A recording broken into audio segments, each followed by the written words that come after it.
folks, welcome back to the Flipside. I'm Sam. I'm JT.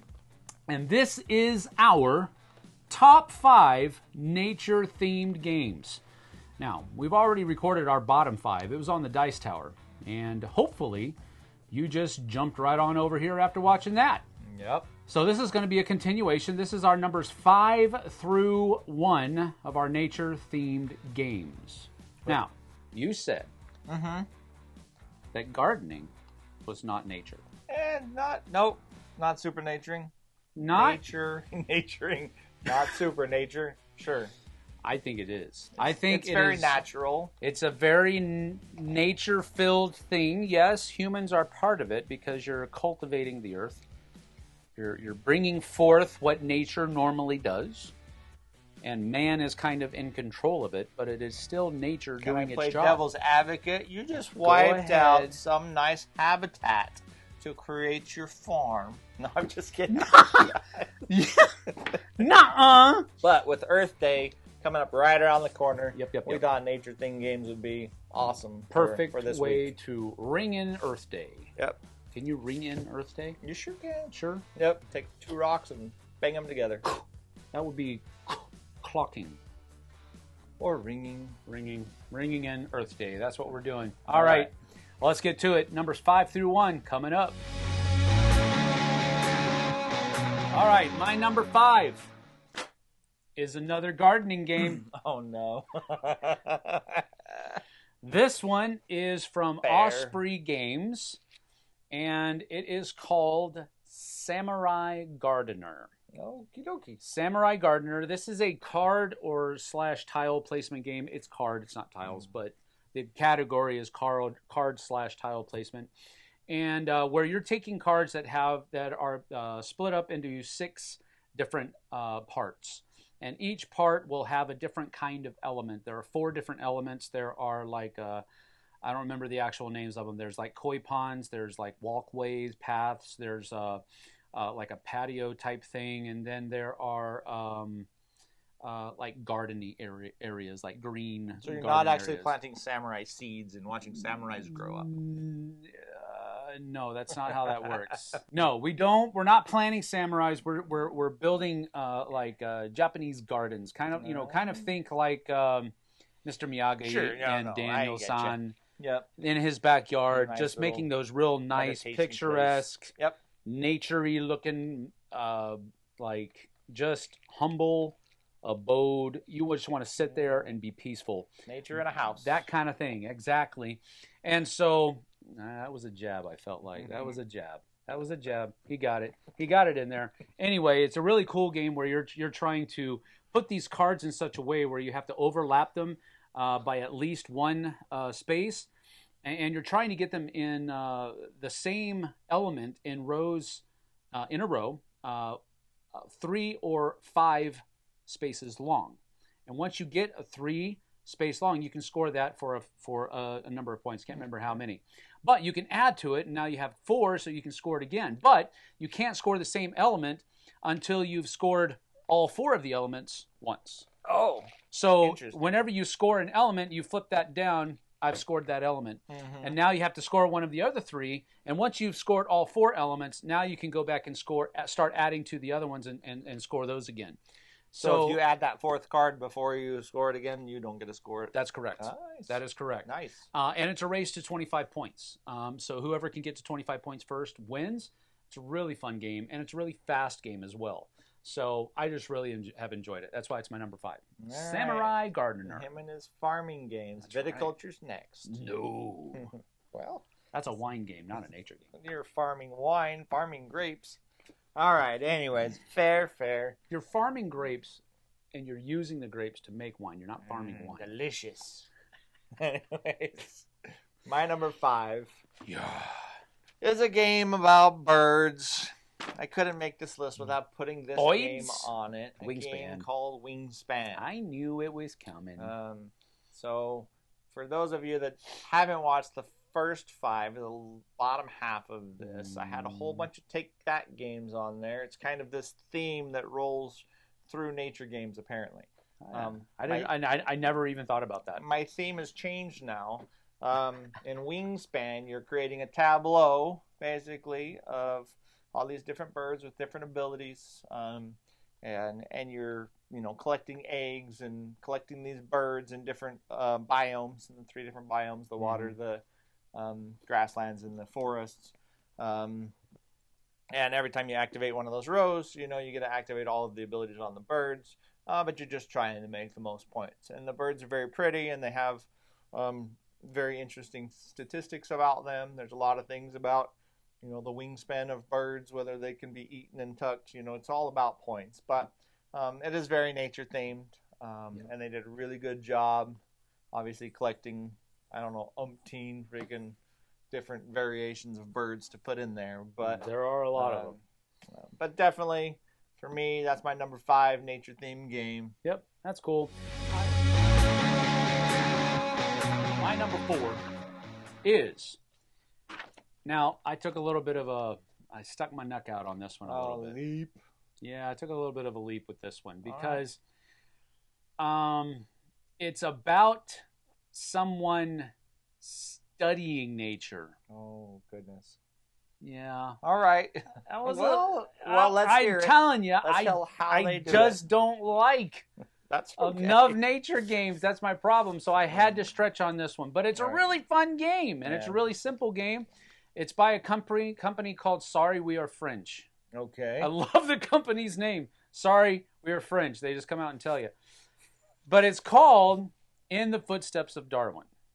And it takes you are visiting these different places, and there's a couple of different reasons why I like the game. But the main reason why I like it is because it's super simple.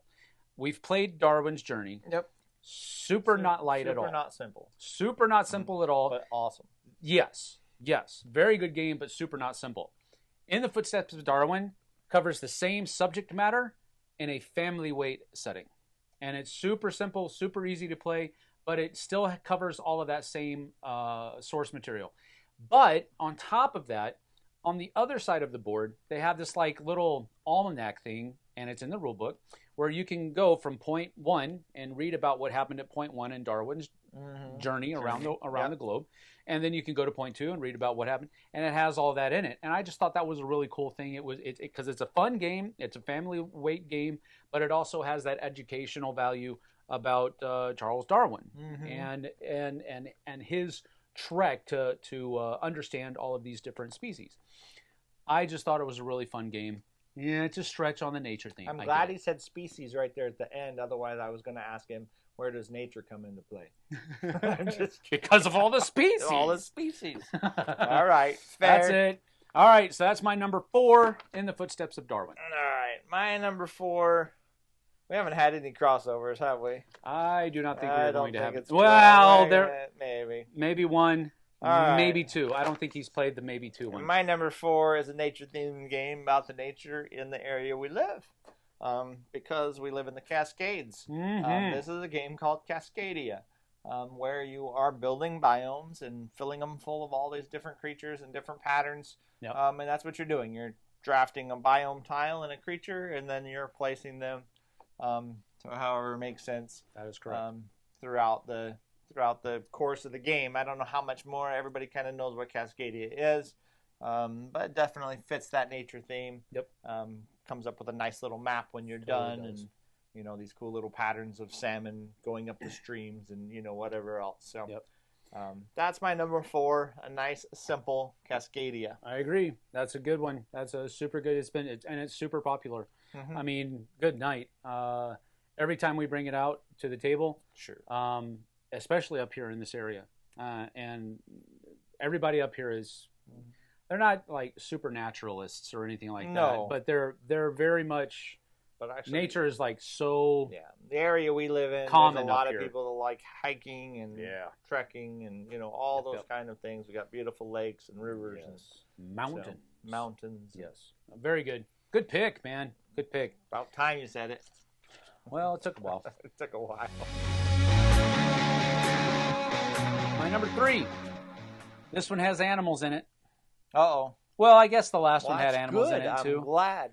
Animals in it. This is you're making your own koi pond, and you're seeding your own koi pond with a bunch of koi fish, and a couple of frogs. And some frogs, and some lily pads, and some rocks, because rocks actually score you points. This one's called Kohaku. And it is just a very fun, simple tile placement game where you're building up your little koi pond. You're drafting cards in a rather unique way. You always take one koi tile and one feature tile. And you have to take one of each. You can't take 2 koi tiles and you can't take 2 feature tiles. You have to take one of one. And then wherever you take those from, the ones that are in the center kind of move out to the outskirts of that tile place of the grid that's out there in the center of the table where everybody's drafting tiles from. And you have to build it to where your kois and your features are next to each other, but you can't have 2 kois next to each other. You can't have 2 features next to each other. You have to build them kind of checkerboarded. I know that's not really a word, but I just really enjoy it. I wish I had the acrylic tile version. Oh man! But they're all out of the acrylic tile versions. And what year's this game? I don't remember. I'm gonna have it. I'm gonna have it about right here somewhere. Right here on the screen. Maybe it's gonna be over there. But I don't remember what year it was. Not too old. I want to say around 2019, 2020, something like that. Maybe 2021. Sounds interesting. I think I've seen it once. I've got it. Yeah, I've got it. Yeah. So it's if you want to borrow it, you can. I love this game. It's really fun and it's very enjoyable. It's by 25th Century Games, and it's just a great one. So that's my number 3, the only one on my list, unless you're counting in my number 4 that has animals. Who's counting those? Everything else is just nature, baby. All right, my number 3. To follow suit with my number 5. My number 5 was a tableau builder with 15 cards. My number 3 is a tableau builder with 15 cards, and it is called Everdell. Oh, okay. Everdell from James Wilson and Starling Games, 2018. In Everdell, you have this tree that has your objectives or some of your objectives on it, and around the bottom you have a nice little pond there, and then you have all of these different resources you're trying to get, sticks and resin and berries and pebbles and things like that to build your little animal village. It's a worker placement game where you're going out and collecting these, and then you're playing out the cards in your hand, paying those various resources to create your tableau of 15 cards. That synergizes, to make you the most points.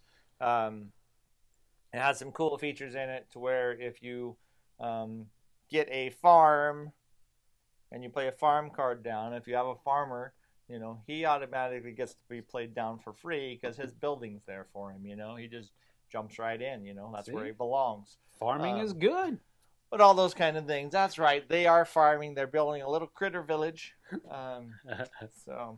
But that is my number 3, Everdell. I've never played Everdell. I love Everdell. Never played it. I love it so much. I love that tree, that 3D tree that's up there. I love that. I think I've always wanted to play it. I just never had it. I have it with a million meeples. Never had it with a million meeples. Million meeples. Wow. But cool. Yep, my number 3, Everdell. Sweet. All right, my number 2. Just got through playing this game yesterday, teaching it to a couple of new people. Taught it to Doug and Emily. Nice. On Saturday after they come down from OMAC. Yep. And then they stay overnight, and then usually before they go back, we try to meet them and play some games with them as well.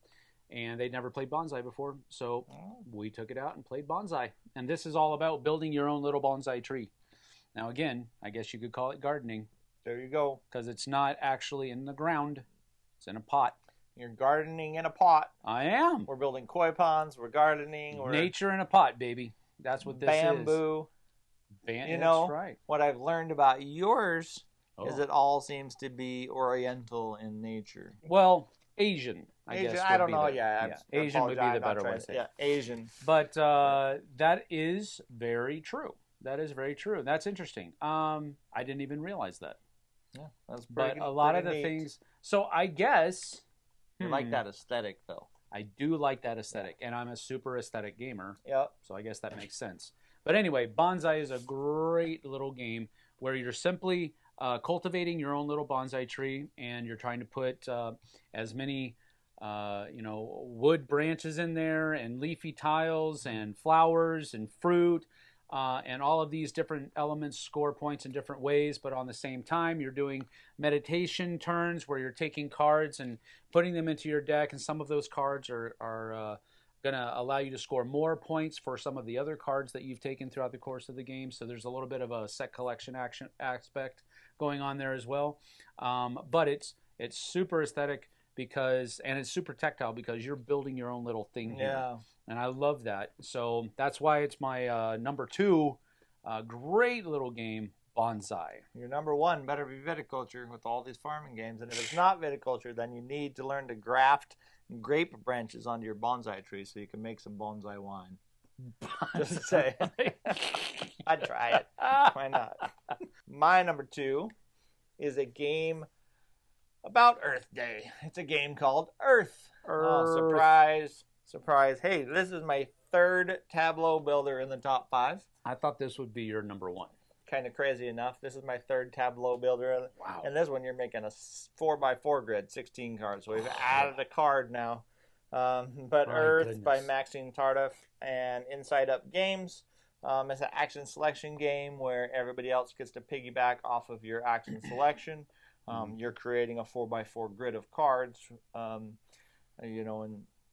each of these cards, well, you have some cards that can go down that are kind of a final scoring card. But otherwise, you're playing down mushroom cards and tree cards and bush cards and these different things. And each of those you're going to have, or they can possibly have, actions that are correlated to one of the 4 main actions you take. So when you take that action, then you get to go through your tableau and take any of that same colored action as you go. So, but you're building sprouts, or you're building little trees, and you're collecting all these little sprouts and everything else. Everything is points in the end. But it is a very fun little puzzle as you go on through. Don't do it. My number 2 is Earth for Earth Day. It's a good game. It's a great game. It's a good game. Don't let him confuse you. If you like that kind of game, it's a great game. It's a great design. Yep. But man, does it feel like work. No. It feels like work to me. It feels like work because I got to keep track of too much stuff. So many things to keep track of in that game. So many different ways to score points. So too many cards. Too much dirt. Too much dirt? Yeah. The dirt. Who can sling dirt the fastest? Yeah, that's right. what this game is about. The dirt changes when you get little cool dirt tokens, though. Once you get rid of the cardboard chits, the dirt is upgraded immensely. That's what it's about. You got to upgrade the dirt first thing. Dirt is dirt. You don't upgrade There's it. also an expansion coming out later this year called Abundance, with more cards and some seeds that help make some differences and help you do some different things. Does it make the gameplay any faster? It does. Okay, then I'm in. It actually does. I'm in. It kind of shortens the game a little bit. I'm in. If it goes faster, I'm in. It actually does. So, how much faster does it go? I don't know. I know you haven't played it yet. I have. Does it? Played it twice now. Because you played this at Adam. I played it, and I have a copy. We're going to play next week after Earth Day, but that's a spoiler. I'm going to make him play it again and see if he hates it just as bad. Well, we'll see. We'll see. I might not. I mean, I didn't. Once you get a teach from me, it changes the entire game. I didn't not like it. It's too much. No, it's not. So too we'll much. see. We'll see. My number 2 is Earth. All right, cool beans. Number 1 is our our second crossover. Yes. Our second crossover, and that is number 1, Cascadia. But I'm providing the caveat with the Landmarks expansion. Oh, with. Yeah, with the Landmarks expansion. Landmarks to me is the kind of expansion that does exactly what an expansion is supposed to do. It's supposed to give you more of what you already like in a game, and then add in a couple of things where it changes slightly how you play the game. Hmm. Ever so slightly. Not enough to where know. I have to relearn the game all over again. But with landmarks, you're basically doing the exact same thing as you're doing in the base game, but you have a couple other things that's going to help you score points in different ways. So base Cascadia sucks now. No. That's Base right. Cascadia is what you'll play with people who are, if there are, I don't really, well, yeah, I think Cascadia is a good gateway game. Up here. Yeah. Up here, I think it is because you've got the theme that's a little bit more of a draw than somewhere else.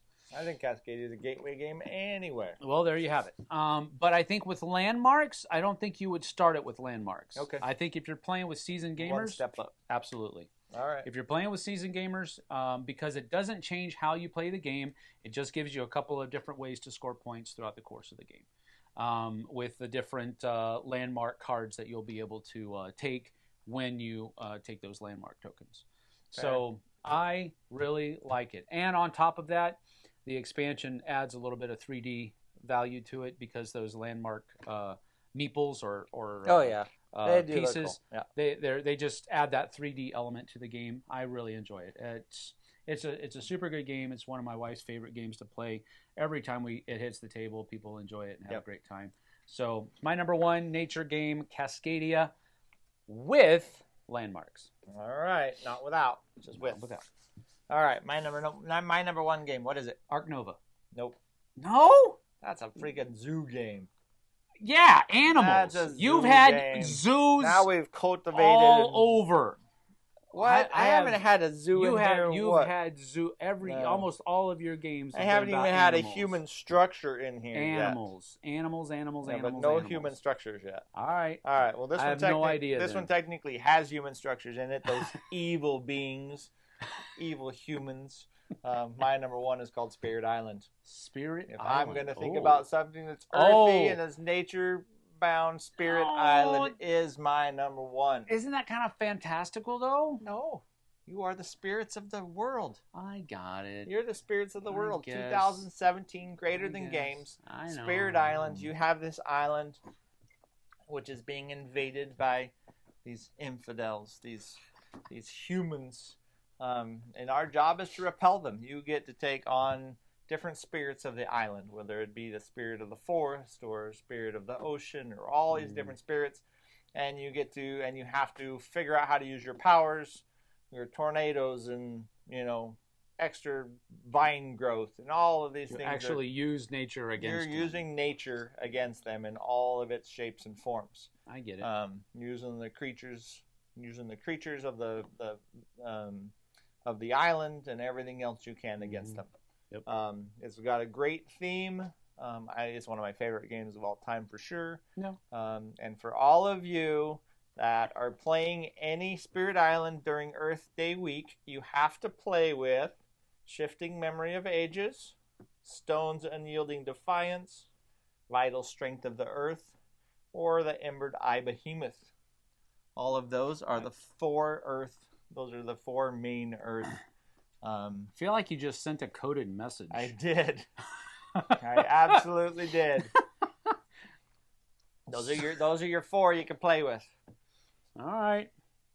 If the Washington State Department of Health gets taken over after this airs, we're gonna know that was a coded message to all of your followers. Fair.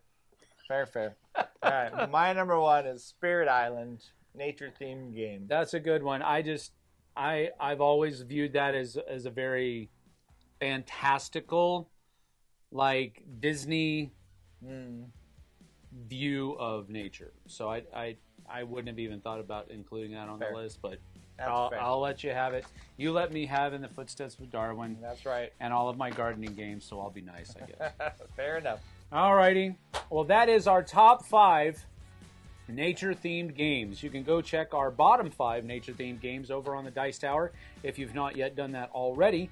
There will be a link in the bottom of this, in the description of this video, to go on over there and check that out. But that's it from us. We're going to get on out of here. The next is going to be games from the year 2013. Have you started looking yet? Nope. Oh, me neither. Yep, I haven't either, so I'm going to have to get on that. Okay. 2013 games from 2013. That'll be our next bottom 5 and top 5. Until then, we'll see you guys and gals on the flip side. Take care. See you later. Happy Earth Day. Happy Earth Day.